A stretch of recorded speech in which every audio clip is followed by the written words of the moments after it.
और अगर आप इसी मिसाल को ही सामने रख लें कि क्या अपनी जिंदगी में आदमी को कितने इख्तियार हासिल हैं, आदमी की सबसे बुनियादी चीज क्या है, जरा ठंडे दिल से सोचें और ठंडे दिल से सोच के इस बात के ऊपर गौर करें, इस बात पे फिक्र करें। बेशक अभी उसका एक गुजरते गुजरते एक नजर उस पर डाल लेते हैं। आप कभी तन्हाई में बैठ के इस बात का जायजा लें और तन्हाई में बैठ के एक गिलास ठंडे पानी का पी के सुकून के साथ आंखें बंद करके इस बात पे सोचें, इस बात पे गौर और फिक्र करें।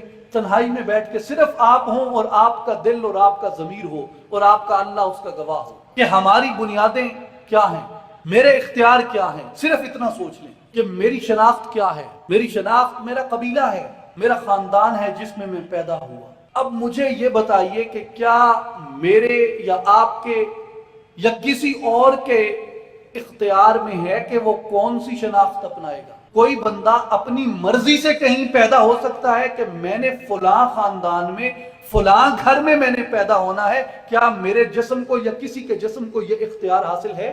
क्यों भाई, ये इख्तियार हासिल है किसी को?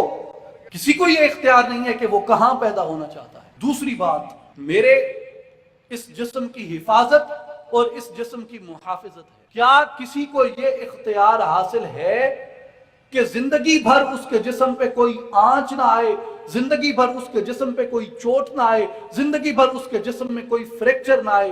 क्या किसी के इख्तियार में ये है? ये रास्ते में चलते हुए भी हो सकता है और चारपाई से गिर के भी हो सकता है और सीढ़ियों से गिर पे भी हो सकता है और सहन में फिसल के भी हो सकता है। तो ये मेरे इख्तियार में नहीं है। ये किसके इख्तियार में है?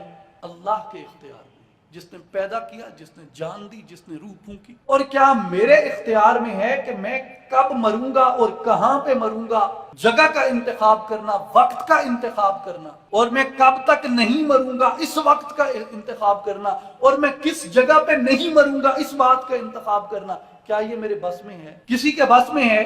ये किसके बस में है? ये किसका इख्तियार है? अल्लाह का इख्तियार। जब मैं अपनी मर्जी से पैदा नहीं हो सकता, जब मैं अपनी मर्जी से दुनिया में अपनी हिफाजत नहीं कर सकता, जब मैं अपनी मर्जी से अपनी मकाम मौत और अपने वक्त मौत का तयन नहीं कर सकता, जब मेरी पैदाइश की मर्जी मेरे अल्लाह की है, जब मेरी हिफाजत की जिम्मेदारी मेरे अल्लाह की है, जब मेरी मौत की मर्जी मेरे अल्लाह की है, तो फिर जिंदगी गुजारने की मर्जी मेरी अपनी कैसे हो सकती है? जिंदगी गुजारने की मर्जी भी उसी की होगी जो उसने हुक्म किया है उसके मुताबिक।